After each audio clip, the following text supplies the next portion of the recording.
Le tout premier forum international contre l'antisémitisme s'est ouvert en Suède, à Malmö, un choix qui n'est pas anodin. Au début des années 2000, la ville était considérée comme l'un des foyers d'un nouvel antisémitisme en Europe. Incivilités, insultes et agressions visant la communauté juive s'étaient multipliées.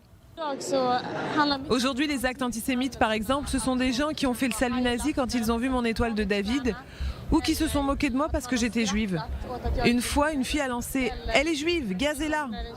Il y a plein d'exemples et la conséquence, c'est que beaucoup de jeunes juifs n'osent pas porter leur étoile de David ou dire qu'ils sont juifs.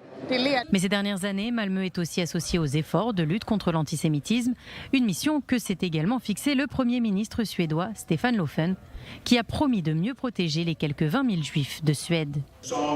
Tout jeune Suédois qui porte une kippa ou étoile de David avec fierté prend position contre la haine.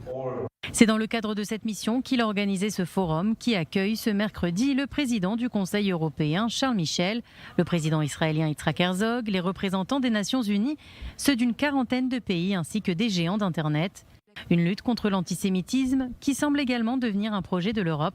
La semaine dernière, l'Union européenne a présenté sa première stratégie de lutte contre l'antisémitisme face à une hausse inquiétante de ce fléau. Selon un sondage réalisé dans 16 pays d'Europe, sur 16 000 citoyens qui ont répondu à 70 000 questions, l'antisémitisme est bien réel et il se présente sous plusieurs formes.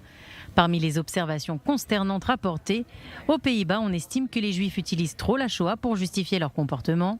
Aux Pays-Bas toujours, en Espagne et en Suède, on considère que les Israéliens se comportent comme des nazis envers les Palestiniens. Et un quart des personnes interrogées, tous pays confondus, affirment que les décisions politiques israéliennes expliquent pourquoi certaines personnes détestent les Juifs.